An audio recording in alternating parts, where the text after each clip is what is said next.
नमस्कार, आप देख रहे हैं न्यूज स्टेट और मैं हूं आपके साथ में ऋतु तोमर। बुलेटिन की शुरुआत करेंगे लखनऊ से। शिक्षकों से जुड़ी बड़ी खबर बता दें कि यूपी में शिक्षकों की डिजिटल हाजिरी स्थगित कर दी गई है। ये बड़ा फैसला लिया गया। मुख्य सचिव मनोज कुमार सिंह ने आदेश दे दिया है। मुख्य सचिव मनोज कुमार सिंह से मिला शिक्षक संघ।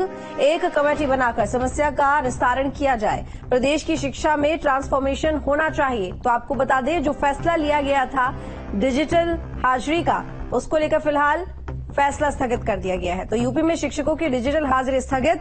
मनोज कुमार जो कि मुख्य सचिव है, उन्होंने आदेश दिया है। मुख्य सचिव मनोज कुमार सिंह से शिक्षक संघ मिला, जिसके बाद एक कमेटी बनाकर समस्या का निस्तारण किया जाए, ये निर्देश दिया गया। और प्रदेश की शिक्षा में ट्रांसफॉर्मेशन होना चाहिए, ये बात कही गई। तो बता दें आपको कि लगातार शिक्षक विरोध कर रहे थे डिजिटल हाजिरी का, डिजिटल अटेंडेंस का, जिसके बाद अब ये फैसला लिया गया है। तो प्रदेश की शिक्षा व्यवस्था में ट्रांसफॉर्मेशन होना चाहिए।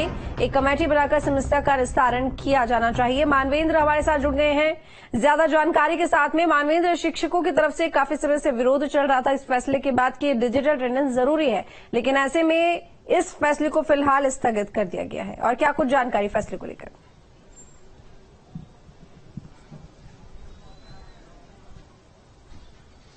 जी देखिए, इसको फिलहाल स्थगित कर दिया गया है और एक कमेटी बनाई गई है जो इस पर विचार करेगी और उसके बाद वो कमेटी जो उसके निष्कर्ष होंगे वो जो मुख्य सचिव हैं सरकार उसको अवगत कराएगी और उसके बाद सरकार इस पर फैसला लेगी। लेकिन जिस तरह से डिजिटल अटेंडेंस अनिवार्य कर दिया गया था, तो लगातार 6 लाख के करीब जो शिक्षक हैं वो आंदोलन कर रहे थे प्रदेश में इसको वापस लेने के लिए। तो हमारे साथ कुछ शिक्षिकाएं हैं प्रयागराज के उच्च प्राथमिक विद्यालय जो पुराना कटरा का है, उनसे बात करते हैं। मैडम, ये बताएं कि जो डिजिटल अटेंडेंस की व्यवस्था लागू की गई थी उसको फिलहाल रद्द कर दिया गया, उसको स्थगित किया गया, क्या कहेंगे? जी, यही कहेंगे कि बहुत बहुत धन्यवाद योगी जी का कि उन्होंने थोड़ा समय ले लिया है। हमारी जो जेन्युइन समस्याएं हैं, हमें जैसे कि हाफ सीएल चाहिए थी और हमें 30 महीने का ईएल चाहिए था, वो सब पर विचार कर लेंगे अब सर। तो हमको बहुत अच्छा लगेगा कि हाँ, हमारी समस्याओं को सुलझाने के बाद इस हमको डिजिटल अटेंडेंस से कोई प्रॉब्लम नहीं थी। बट हमारे साथ जो हमारी बहनें हैं, दूर दराज जाती हैं, या हम लोग ही हैं, कभी रास्ते बिरास्ते देर सवेर हो जाए, कभी कभी बाई चांस, तो हमें फिर उसमें अपनी पूरी की पूरी दिन की सैलरी कटवानी पड़ जाएगी अगर हम अटेंडेंस नहीं दे पाए या उपस्थित नहीं हो पाए। तो इसलिए हमारे लिए बहुत बहुत धन्यवाद है हमको योगी जी का कि उन्होंने हमारी समस्याओं पर विचार करने के लिए थोड़ा वक्त लिया। आप क्या कहेंगे, किस तरह की दिक्कत होती थी और अभी जो निर्णय लिया है सरकार ने? दिक्कतें तो होती थी क्योंकि डिजिटल अटेंडेंस के द्वारा अगर किसी को कोई भी समस्या से दूर जाते हैं, अगर उनको हुई तो उनको उस समस्या के कारण पूरे दिन का वेतन कटवाना पड़ेगा। और स्कूल में भी कई काम होते हैं जो शिक्षकों को करते हुए आना पड़ता है। तो फिर इस समस्या को योगी जी ने सुना, समय लिया, कमेटी गठित की कि वो इस पर विचार विमर्श करके ही अपना निर्णय देंगे। और ये आशा करते हैं हम लोग कि वो हम लोग के लिए पॉजिटिव रिजल्ट ही देंगे। आप बताइए मैडम, जब तमाम विभागों में ये व्यवस्था लागू है तो आपको क्यों आपत्ति थी शिक्षकों?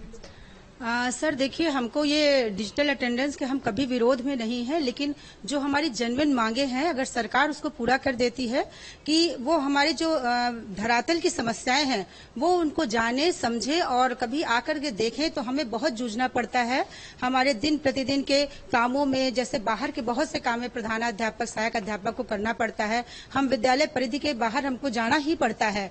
तो हम उस समय सीमा में यदि हम उसमें नहीं रहते हैं या कभी हम आ रहे हैं, पास ही हमारा विद्यालय नगर क्षेत्र में है, हम नगर क्षेत्र की यदि बात करें, हम पास में होते हुए भी हमें कुछ ऐसी समस्याओं का सामना करना पड़ सकता है कि कभी हम 2 मिनट 4 मिनट 5 मिनट लेट लपेट हो सकते हैं। तो यदि हम उस परिधि में बंध जाएंगे और हमें कोई सुविधा नहीं रहेगी, जैसे हम हाफ सीएल की डिमांड कर रहे हैं, तो हम क्या करेंगे, फिर हम अनुपस्थित हो जाएंगे, हमें इस तरह के समस्याओं से जूझना पड़ेगा।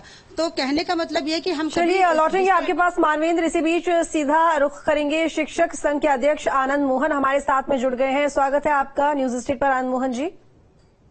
जी धन्यवाद आपको। शिक्षक संघ की आज मुलाकात हुई है मुख्य सचिव मनोज कुमार सिंह से, जिसके बाद ये फैसला लिया गया कि जो ये डिजिटल हाजिरी है फिलहाल इसे स्थगित कर दिया जाए। और इसके बाद ही ये भी फैसला लिया गया कि एक कमेटी बनाई जाएगी जो कि इस मामले के निस्तारण के लिए आगे काम करेगी। इसको कैसे देखते हैं जी, और क्या क्या बात हुई? जी, राष्ट्रीय शैक्षिक महासंघ उत्तर प्रदेश के द्वारा अभी 8 तारीख को पूरे प्रदेश में ऑनलाइन डिजिटल उपस्थिति के विरोध में धरना प्रदर्शन और ज्ञापन का बहुत ही ऐतिहासिक कार्यक्रम किया गया, जिसमें प्रदेश के 6,91,000 जो शिक्षक शिक्षा मित्र अनुदेशक हैं अधिकतम संख्या में सभी लोग शामिल हुए, जिसका ये परिणाम रहा कि माननीय मुख्यमंत्री जी से अभी राष्ट्रीय शैक्षिक महासंघ उत्तर प्रदेश के प्रभारी श्रीमान महेंद्र कुमार जी की मुलाकात अभी 8 तारीख के बाद, 8 जुलाई के बाद हुई। माननीय मुख्यमंत्री जी ने राष्ट्रीय शैक्षिक महासंघ को यह आश्वस्त किया कि आपकी सभी मांगों पर विचार किया जाएगा और संबंधित उच्च अधिकारियों को यह निर्देश दिया कि शिक्षक संगठन से वार्ता करके इसका एक सुगम मार्ग अपनाया जाए, उसके बाद ही व्यवस्था लागू की जाए। मैं माननीय मुख्यमंत्री जी को धन्यवाद देता हूं कि उन्होंने राष्ट्रीय शैक्षिक महासंघ के पदाधिकारियों की बात पर शिक्षकों की, शिक्षा मित्रों की और निर्देशकों की पीड़ा को समझा और उच्च अधिकारियों को वार्ता के लिए निर्देशित किया और उच्च अधिकारियों ने भी इस पर कमेटी बनाने के लिए जो निर्णय लिया है उसका भी मैं स्वागत करता हूं। मोहन जी, इस मामले पर आप शिक्षकों की मांग क्या है? देखिए, डिजिटलाइजेशन की बात हो रही है, डिजिटलाइजेशन के लिए लगातार प्रधानमंत्री मोदी की तरफ से भी अपील की जा रही है और वाकई में शिक्षा की ट्रांसफॉर्मेशन की अगर हम बात करें तो उसकी जरूरत है और ऐसे में एक डेवलपमेंट की तरफ जब विकास होता है तो हम डिजिटलाइजेशन की तरफ बढ़ते ही हैं। तो इस फैसले के ऊपर इतना विरोध हुआ, वाकई में इसके पीछे कुछ बिंदु है जिन पर काम करने की जरूरत है, लेकिन वो बिंदु क्या है, मांगे क्या है? जी बिल्कुल काम करने की जरूरत है। शिक्षक उपस्थिति से नहीं दूर भाग रहा है, शिक्षक को उपस्थिति देने में समस्या नहीं है, लेकिन उसके पहले शिक्षकों की समस्या को समझा जाना चाहिए। आप भी जानते हैं कि बेसिक के जो स्कूल हैं वो ज्यादातर ग्रामीण परिस्थितियों में स्थित हैं, जहां पर विभिन्न प्रकार की विषम जटिलताएं हैं, नेटवर्क की कनेक्टिविटी है, रास्ते की कनेक्टिविटी की समस्या है और भी अन्य प्रकार की समस्या। सबसे पहली समस्या तो यार शिक्षकों की पोस्टिंग बहुत दूर दूर है। जनपद बहराइच सहित 6 जो आकांक्षी जनपद है, यहाँ से बिल्कुल भी अंतर जनपदीय स्थानांतरण नहीं हुए हैं। महिलाएं अपने घर से 500-600 किलोमीटर दूर सेवा बहुत दिनों से कर रही है। सर्वप्रथम तो उनका स्थानांतरण उनके नजदीक के जनपद में कर दिया चाहिए, उनके गृह जनपद में स्थानांतरण हो जाना चाहिए। दूसरी बात, जनपद में भी जो शिक्षक है, बहुत से शिक्षक काफी दूर 100 किलोमीटर दूर रोज यात्रा करके अपने विद्यालयों को जाते हैं और क्योंकि विभाग के द्वारा हमें कोई आवास की व्यवस्था नहीं कराई गई है और जहां पर हमारा विद्यालय स्थित है वहां के आसपास भी कोई आवास हम लोगों को जल्दी उपलब्ध नहीं हो पाता, क्योंकि ग्रामीण क्षेत्र में रहने की व्यवस्था इतनी अच्छी नहीं है। इसलिए शिक्षकों को मजबूर होकर 100 किलोमीटर, 50-50 किलोमीटर रोज सफर करना पड़ता है। आप भी जानते हैं सभी शिक्षक विद्यालय के लिए समय से विद्यालय के लिए निकलते हैं, लेकिन रास्ते में विभिन्न प्रकार की समस्याएं आ सकती हैं। कहीं रेलवे का फाटक बंद मिल सकता है या गाड़ी खराब हो सकती है या जाम मिल सकता है, या आपने देखा इस समय बाढ़ की स्थिति है। जनपद बहराइच की नहीं, मैं प्रदेश के कई जनपदों की बात कर रहा हूँ, पूरे प्रदेश में काफी विद्यालय इसमें बाढ़ से डूबे हुए हैं। आप बताइए ऐसी स्थिति में डिजिटल उपस्थिति, क्योंकि डिजिटल उपस्थिति तो जो ऑनलाइन होनी है वो उसी विद्यालय से होगी, क्योंकि वही के अक्षांश और देशांतर से वो आपका जो हमको जो टैबलेट जो विभाग के द्वारा दिया गया है वहीं से काम करेगा। तो हमको तो उसी स्थान से उपस्थिति देनी है, लेकिन जब हम स्थान तक पहुंच पाएंगे तभी तो उपस्थिति दे पाएंगे। इस समय जनपद बहराइच में आपको बताना चाहता हूँ, कम से कम 3 विकास खंड के 400 विद्यालय से ज्यादा विद्यालय इसमें पानी में पूरी तरीके से डूबे हुए हैं। बहुत विद्यालय बरसात के मौसम में बह जाते हैं, ढह जाते हैं, पुनर्निर्माण उनका करवाना पड़ता है। ऐसी स्थिति में ये आदेश कहीं ना कहीं से ये बिल्कुल अव्यवहारिक हमको लगता है। आप बताइए, शिक्षा विभाग में निरीक्षण के लिए विकास खंड से लेकर के और जनपद और प्रदेश स्तर तक बहुत ही पर्याप्त संख्या में अधिकारी हैं और लगातार विद्यालयों के निरीक्षण होते भी हैं और शिक्षक नाम मात्र भी कहीं अनुपस्थित मिलता है। किसी विषम परिस्थितियों में फंसने के कारण कहीं उसका ऑनलाइन अटेंडेंस अवकाश नहीं हो पाया तभी, अन्यथा शिक्षक जब भी कहीं जाता है तो नियमित रूप से वो अपना अवकाश लेकर ही जाता है। दूसरी समस्या आ रही है, हमारे पास केवल वर्ष भर में 14 आकस्मिक अवकाश विभाग के द्वारा दिए गए हैं।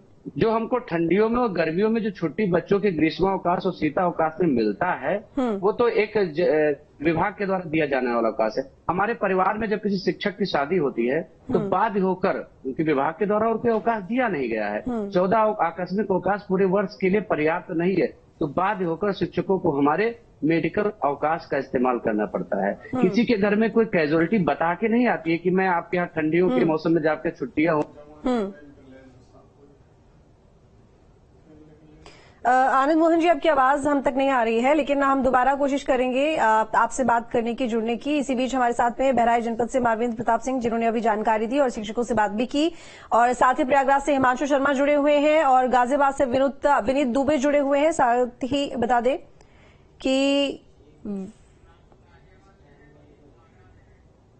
तो बता दें आपको कि हिमांशु शर्मा हमारे साथ में गाजियाबाद से जुड़े हुए हैं, विनीत दुबे हमारे साथ में आगरा से जुड़े हुए हैं और अविनाश सिंह हमारे साथ में लखनऊ से जुड़े हुए हैं। हिमांशु, सबसे पहले मैं आपका रुख यहां पर करूंगी।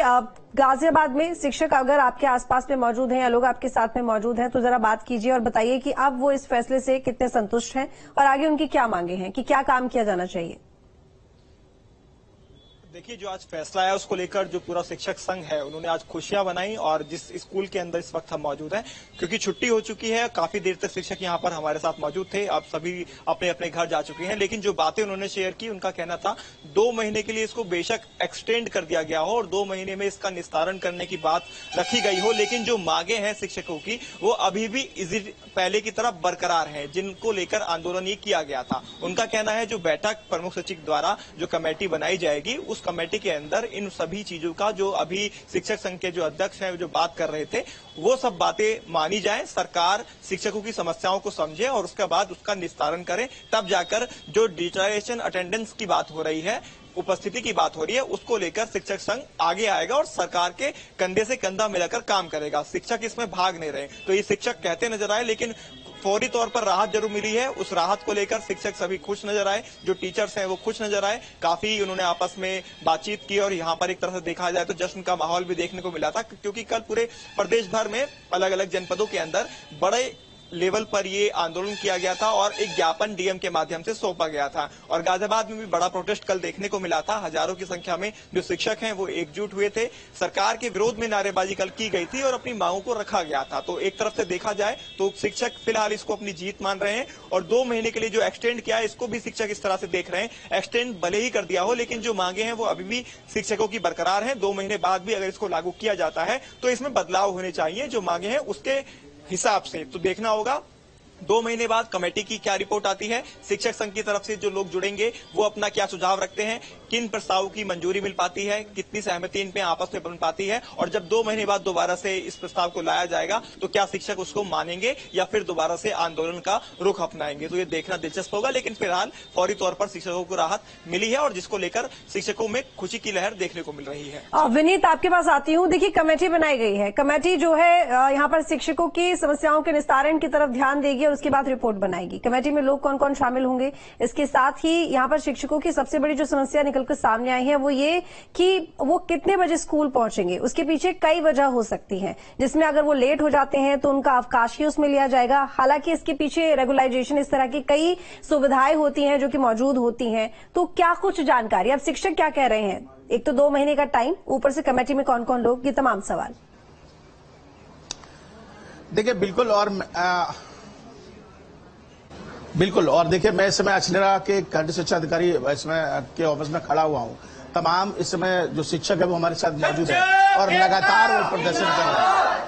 भले ही सरकार ने 2 महीने का समय दिया हो, कमेटी गठित करने की बात की हो, लेकिन यहाँ अभी भी शिक्षक जो है वो आक्रोशित है। और यहाँ मैं आपको बता दूं, अगर आगरा की बात की जाए स्पेशली, तो तमाम जो ब्लॉक है वहां पर अब तक 140 से ज्यादा ऐसे शिक्षक है जो अब तक इस्तीफा दे चुके हैं। मांग इनकी बरकरार है। हमारे सहयोगी गाजियाबाद से इस बात को बता रहे थे कि शिक्षकों के चेहरे पे खुशी नजर आई है, लेकिन यहाँ कोई खुशी नहीं है। यहाँ वो साफ कहते हैं कि समान अधिकार, समान वेतन और समान काम के हिसाब से इनकी मांगों को रखा जाए और 2 महीने का जो समय दिया है उससे संतुष्ट नहीं है। सीधे इन्हीं लोगों से बात कर लेते हैं। संक्षेप में सब लोगों से बात करेंगे।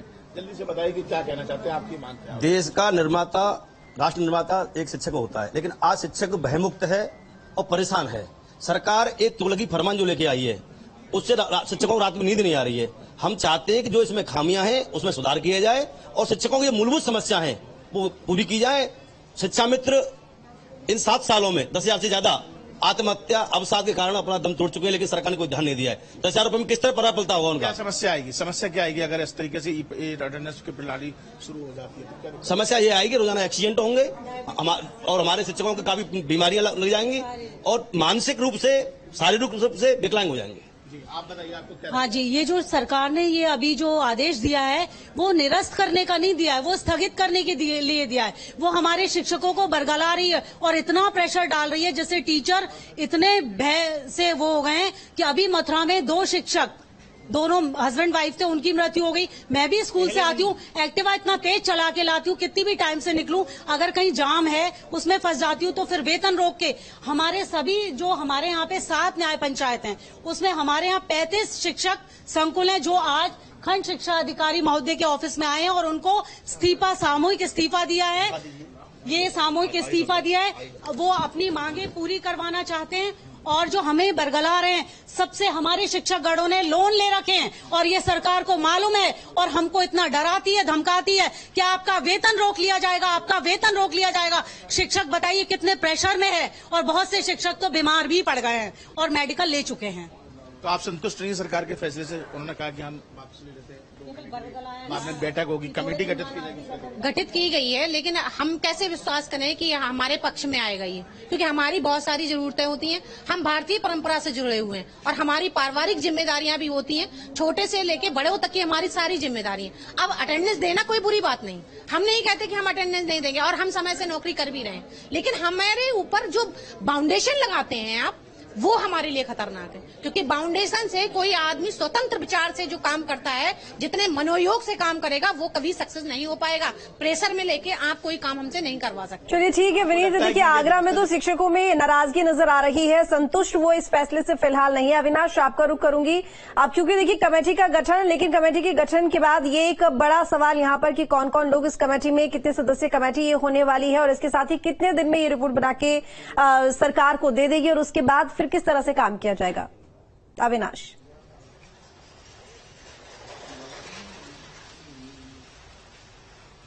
बिल्कुल, देखिए सरकार ने एक्सपर्ट कमेटी का गठन किया है और उसमें जाहिर सी बात है कि शासन के अधिकारी होंगे, शिक्षा विभाग के अधिकारी होंगे और हो सकता है कि जो संघ के लोग हैं उनको भी शामिल किया जा सकता है। देखिए जो कमेटी बनाई गई है, ये कमेटी लगातार बातचीत करेगी अगले कुछ महीनों तक और जो कई ऑप्शन होते हैं, चूंकि देखिए डिजिटल जो सिग्नेचर है, डिजिटल जो उपस्थिति है, चूंकि उसका सीधा विरोध कर रहे हैं जो टीचर्स तमाम हैं, तो जाहिर सी बात है कि उसके बदले क्या हो सकता है, क्या ऑप्शन हो सकता है, ताकि जो एक शिक्षा प्रणाली जिसकी गुणवत्ता को सुधारने की लगातार बात की जा रही है, उसमें भी सुधार देखने को मिले और जो शिक्षक हैं उनको भी परेशानी ना हो। तो निश्चित तौर पर बीच का रास्ता सरकार निकालने की कोशिश करेगी, क्योंकि देखिए जिस तरीके से एक बड़ा आक्रोश, एक बड़ा विरोध देखने को मिला पूरे प्रदेश में, उसको देखते हुए ही सरकार ने यह फैसला लिया है। हालांकि आज जो मुख्य सचिव है मनोज कुमार सिंह, उनसे मुलाकात हुई थी संघ के लोगों की और उस मुलाकात में चूंकि बातचीत हुई, क्योंकि लगातार चाहे हम गाजियाबाद की बात करें, आगरा, लखनऊ, प्रदेश के हर जिले में जो टीचर्स हैं वो लामबंद हैं और उनकी यही मांग है कि आप ऐसी व्यवस्था लागू करिए, लेकिन उससे पहले जो मूलभूत सुविधाएं होती हैं उन सुविधाओं को भी देने का काम कीजिए। चूंकि सरकार का अपना तर्क है, जो शिक्षा संस्थाएं हैं उनका अपना तर्क है, चाहे बेसिक की बात करें, माध्यमिक की बात करें, तो अब सरकार ने बीच का रास्ता निकालने का फैसला किया है और माना जा रहा है कि अगले 2 महीने के बाद कोई ना कोई रास्ता निकाल लिया जाएगा। हालांकि जो टीचर हैं वो अभी भी इस मांग पर अड़े हुए हैं कि डिजिटल उपस्थिति को किसी भी हाल में वे एक्सेप्ट नहीं करेंगे, स्वीकार नहीं करेंगे। तो जाहिर सी बात है कि टीचरों के रुख को देखते हुए सरकार को अब कोई वैकल्पिक व्यवस्था करनी पड़ेगी, क्योंकि टीचर लगातार इस बात की मांग कर रहे हैं कि अगर ये प्रणाली उनके विभाग में, उनके स्कूलों में लागू की जाती है तो यही प्रणाली सभी सरकारी दफ्तरों में लागू की जानी चाहिए, उनके साथ भेदभाव नहीं होना चाहिए। तो निश्चित तौर पर जो एक्सपर्ट कमेटी है वो अलग अलग ऑप्शन पर विचार करेगी, जो तमाम संघ हैं, संघ के लोगों से बातचीत होगी, टीचरों से बातचीत होगी और एक बीच का रास्ता निकालने की कोशिश की जाएगी। चलिए ठीक है अविनाश, आप सभी का बहुत धन्यवाद तमाम जानकारी के लिए। तो बता दें आपको कि यहाँ पर मुख्य सचिव मनोज कुमार की तरफ से ये फैसला फिलहाल स्थगित कर दिया गया।